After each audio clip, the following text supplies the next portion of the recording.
Good evening. This is Peter from Hobbies. Today we're going to go over why SpaceX IPO is going to be the biggest that you'll be seeing in 2026 and you should not miss it. At Hobbies, I personally think hobby of an investment is the 21st century thing. It is not just for professionals in the financial industry anymore. It's for individuals as well. We have more information and more talents around the world that has not been uncovered that understands and foresees a potentially good investment. And it is therefore on the internet that we see this phenomenon happening today. So we get forward to it. SpaceX is the biggest IPO of 2026. You should not miss it. I personally own Tesla shares. I'm not a Tesla fanboy, and I probably won't be. I look at this as a very rational investment.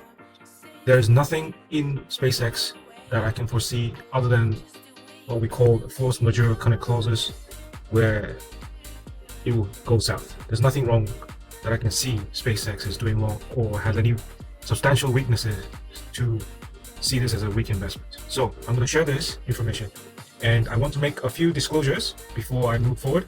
This is not a financial advice.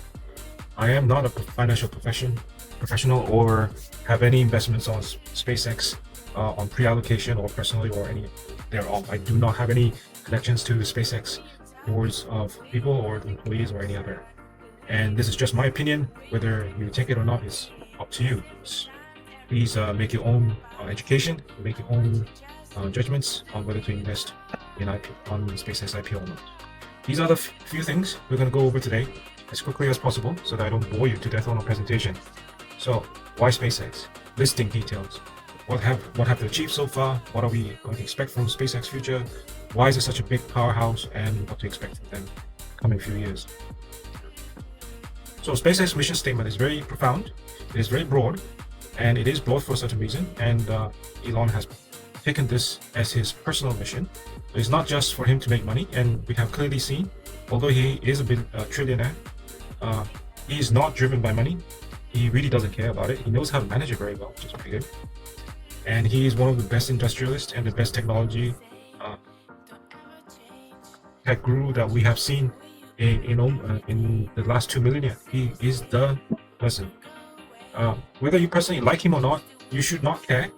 That's not how you make investment judgments. You need to look at what he's achieved. You need to see the kind of person he is, his morale and ethics. What he have stood in his integrity so far. So far, there's nothing wrong with this guy. He's a bit of a quirk, but all tech nerds are like that. So you should not penalize him for being a bit of a nerd. You should actually thank him that he is a nerd, that he's able to provide that technology space from his brain into the products and services that he's selling to the world right now, from the examples of Tesla. Now, SpaceX was a privately driven business, and he wanted to continue to do it, but he obviously found that, asking people for investments of hundreds of billions of dollars is not easy. So he has to list the company, sell some of the shares to the market, and this is one of the very, very, very rare investments.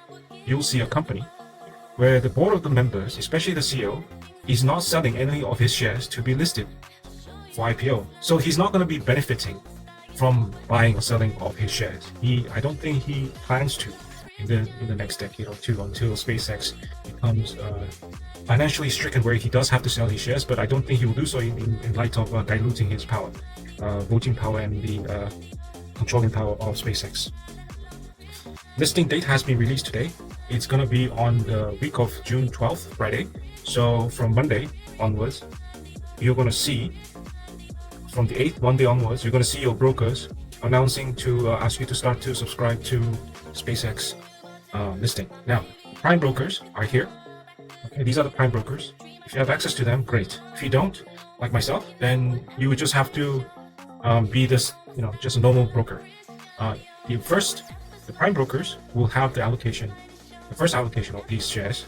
So if you're a big investor or big account management person inside one of these brokers, you'll probably be allocated some. I do see there will be an oversubscription of this 1.7 to 2 trillion valuation. It's not just the institutions will be looking at this, but a lot of billionaires and millionaires who have looked at Tesla, and given the poor market situation here, they're looking for, investors are very hungry for easy returns. And I believe SpaceX is going to be one of those stocks where on the day of the open, it's going to jack up and it's going to start to dump like crazy because people are just going to profit take from this easy listing. Anyhow, it's going to be $1.72 trillion valuation. It is by far the biggest IPO to date. There has been nothing bigger than this in the history of money markets. I'm pretty sure in the future there'll be bigger, but right now this is it. So you can't miss this out. You have to look at it, even though you don't invest in it. You'll probably be watching it in your watch list for the next few years.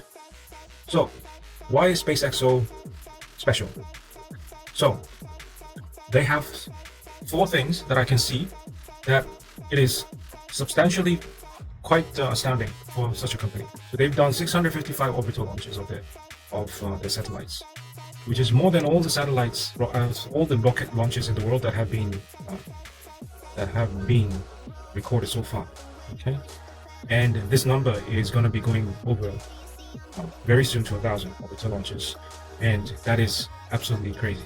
So this is something a lot of people don't kind of seem to grasp. Now,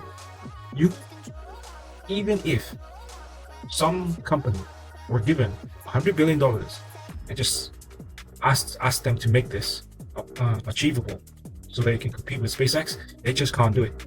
There are certain technology innovations that has gone through in the building of the rockets of Falcon and Falcon Heavy that you have to watch on the YouTube and the documentaries of Elon. And if you really have the chance to talk to an engineer, you will find that it is virtually impossible. So how he has done it is because he's just Elon Musk. That's just Elon Musk. And they have over 10K active satellites, which is already slowly going over all the satellites that you can combine in the world, and this is still far beyond the number of satellites. And they already have over 20 million active subscribers globally, and it is expected to expand very rapidly. Now, as an internet user, you would think, oh, I'm at home, why would I need Starlink? You see, you can literally take this in your backpack and just travel around the world, and you'll have global internet access. And they have downsized it to the point where it's really, really small. Okay, you can take it in your backpack or the rucksack and you can connect it all over the world. And why is Starlink so special? Why? It's not just because of the satellite internet. Now, if you're in the Western Hemisphere, like in the States, you're trying to connect to the right hemisphere, which is, let's say, somewhere in Asia, and you're trying to connect to a website back and forth, the latency is super slow. Okay, you cannot physically go over the speed of the fiber optics that we are currently connected between in cross-Atlantic oceans, and that is from maybe in Hong Kong, like here, to the States. One trip will be 180 milliseconds. Round trip will be double that. Now you see, in satellite, that is reduced to about 5 to maybe 10 milliseconds. You just cannot beat the latency of satellite internet link. So if you're using Starlink, and if you are a user, you will know what I mean.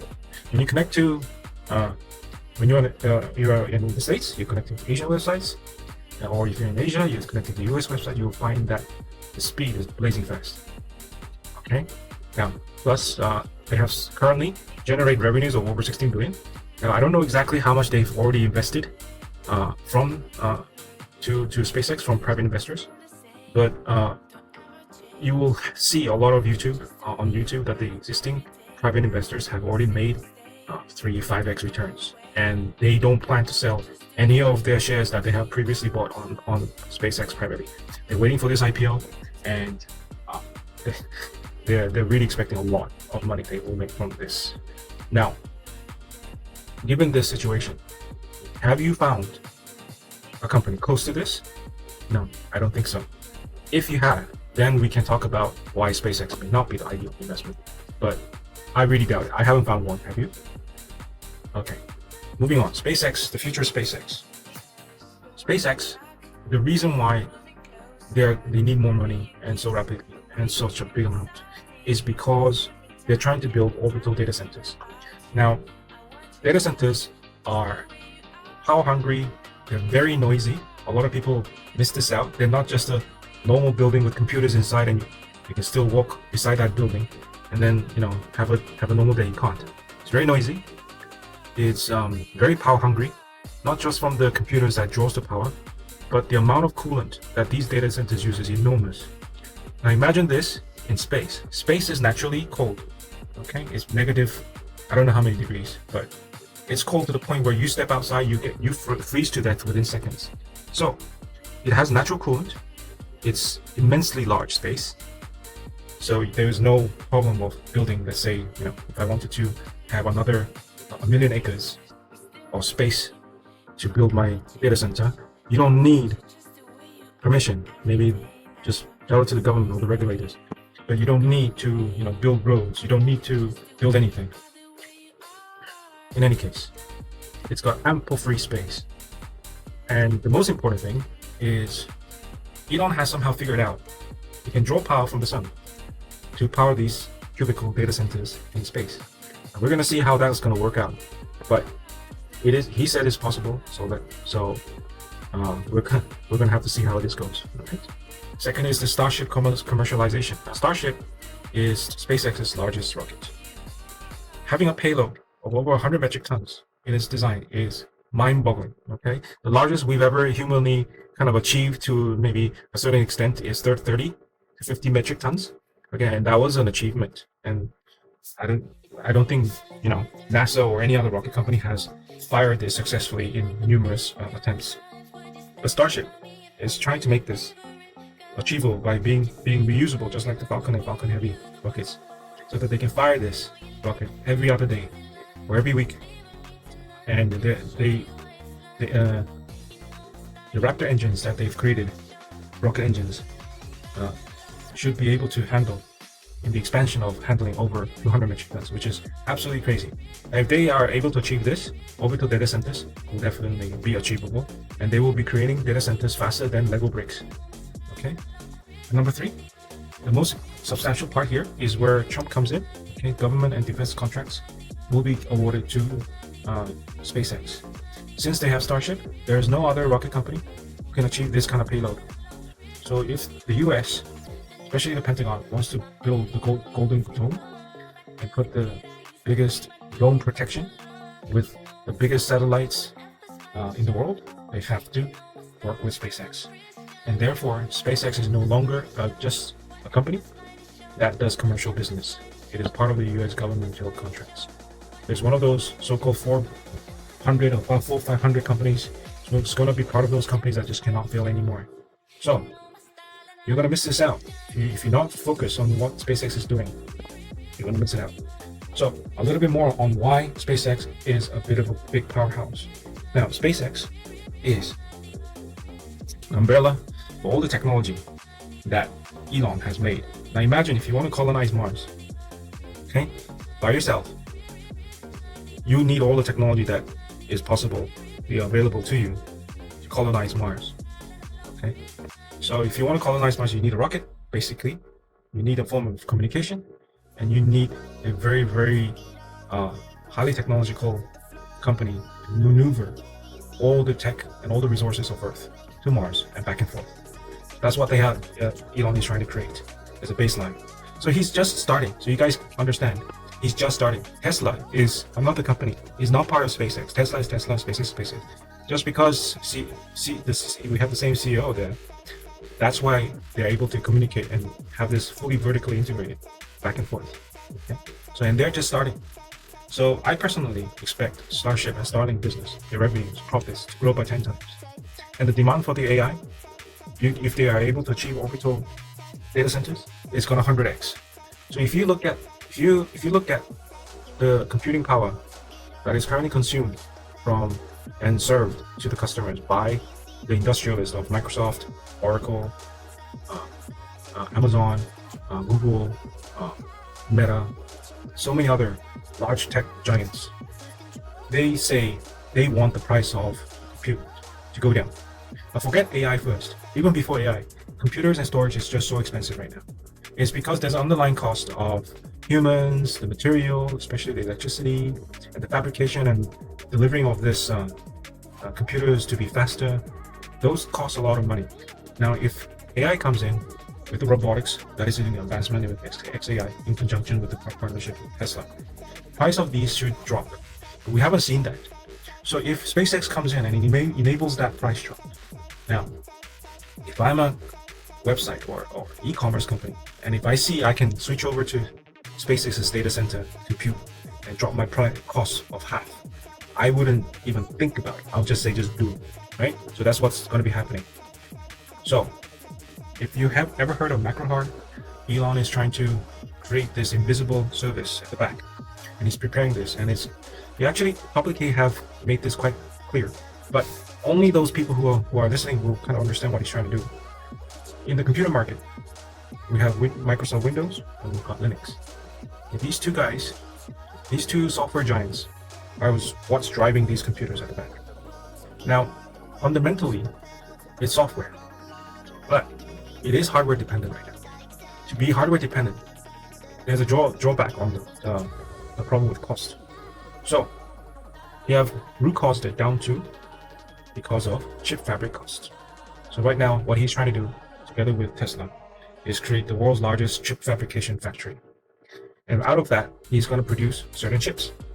And these two will coincide and converge to the point where it's vertically integrated to design a chip, deliver the chip, all the things that the component is needed to create computers, to drive the cloud, create more storage on the chip, and also create the chips for the AI for compute.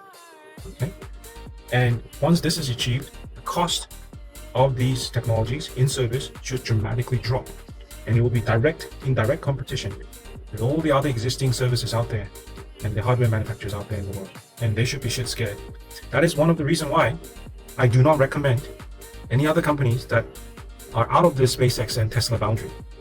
The ones that are included already, which has already been publicly announced by Elon, is Samsung Electronics and Intel. They have contracted services to Anthropic for Cloud AI and Google Gemini. Now, I'm pretty sure there will be more companies coming through. But if there are companies who never come through this to partner with SpaceX in the future, they have to really think how they're going to cost down their services to compete with macro-hard, which is coming. So, once this is created, just like Amazon, where Amazon Web Services actually they self-finance the cost by charging themselves to run Amazon.com. Their first number one customer is Amazon.com themselves. Just like that, in SpaceX, macro-hard, their first customer will be Tesla, and back and forth. Tesla will become also their supplier for all the robotics. Now, if they're able to create Starships, rockets to launch in Mars, start colonizing, and they need to produce so many materials in the factories, they will need robots to do this. There will not be enough people on Earth to handle the demand that is required to colonize for other planets, etc. Now, so far I have not seen any competition. There are certain competitors that in the market that's chasing after SpaceX. One, clearly, is Blue Origin. Second, Rocket Labs. Third, United Launch Alliance. And fourth, NASA. But they haven't even come close to even achieving the orbital launches, the number of orbital launches, the cost of being able to reuse the launches. They haven't even come close to creating something like Starlink. So they're far behind. So as the first market mover on SpaceX, and given that the CEO is Elon, they have no chance. I see them opening. I see them having market because SpaceX will not be able to handle 100% of all the market demands, and they will be taking the crumbs in the market to do the business. We will not be coming close to SpaceX's achievements. Now, if you're looking at just on rockets, I suggest you maybe take a peek at what the Raptor engines are able to achieve, and find yourself a tech friend, and study what that means on the Raptor engines and how far it's got competition on it. I've done a simple SWOT analysis just to sum it up. SpaceX has all the market-leading technology, products and services that the market needs, and they have already produced it, and they're already launching it. People are already loving it. They're vertically integrated and strategically integrated with Tesla and all the other suppliers and manufacturers that is out there. They're a self-sustaining business model, which means they don't really need all the market to buy their products. Some do, okay, but they don't actually need all of it. Okay? They are self-sustaining. They can buy and sell from themselves, from their own partner companies, and they can still make a business and still run the business. They have the best industrialist as a CEO, that's Elon Musk. Can't deny that. Like I said, you don't have to like the guy. I don't know him. You don't know him. You only know his face and his name. You don't have to take it personal. I just find it very silly. I see all these people taking it personal out of Elon Musk, and they don't even hardly know the guy. Even you know the guy. Let's say even you know the guy. You hate his guts. You hate his, way of thinking and everything. Who cares? Yeah. He's making the business. He's making the profits for you. I'm making a cut of that if I invest it. That's all you need to care. Yeah. So okay, weaknesses. So the problem with SpaceX is they are so highly technologically demanding. The engineers, if you talk to an average hardworking engineer in SpaceX or even Tesla, they're exhausted to death. Most of them will not want to work there forever. So the lack of their engineers going around on their demand is going to be very, very tough to come by. So it is gonna be a human resources nightmare to hire the lacking engineers. Now you could say AI could replace those, but we're not in that stage yet. AI is far from it. A lot of people say, "Oh, AI is here already," and yes, to some videos and images, and it is catching up, but it's not there to replace those highly advanced engineers that are human-based. Okay, and then second, Elon is too busy. He's got so many things that he wants to do, and more when he gets older, he will slow down. So how much time and energy he spends on to develop is a concern, not just for shareholders and investors, but a lot of people around him cares for him. So I hope one day he does slow down and choose his focus. Geopolitically, geopolitical limitations for space. So I do understand US has a stronghold on space travel and all that, but space is space. You can't physically own it. So SpaceX, it is a US-based company. So when the US does something big and grand with space, they'll have to talk with Russia and China, and you never know what they'll be saying out of this advancement in space. Fourth, the last one, which I do think is a problem, is the material engineering limitations. Now I do understand chemical and physical properties engineering. Sending rockets out to orbital space is one, but thinking to send a rocket all the way to Mars is another. We'll probably know when that day comes, when it's able to reach a certain state of going to Mars, but that's an unknown territory, which a lot of us, we are just dreaming about. So this is something that is a weakness, or you could say a threat. It's either one, but it's not a threat because it's not directly targeting, but it is a limitation and it is a weakness. So in the upcoming opportunities, what are we going to see SpaceX doing in the next 5 to 10 years? So SpaceX has just barely started. Once Starship has finished its completion in testing and passing all the regulations, and they're able to do commercial flights, you're going to see SpaceX making bajillions of dollars just from rocket launches. Starlink has just started and it's just barely scratched the surface. 20 million subscribers is nothing. If you look at the number of subscribers on mobile phones, and if you just take 10% of that, is the market that Starlink is looking forward to see. Plus, not just an internet access issue, Starlink is looking for telephony. Now, if you haven't noticed, they have bought the satellite low orbital company to do 4G telephony.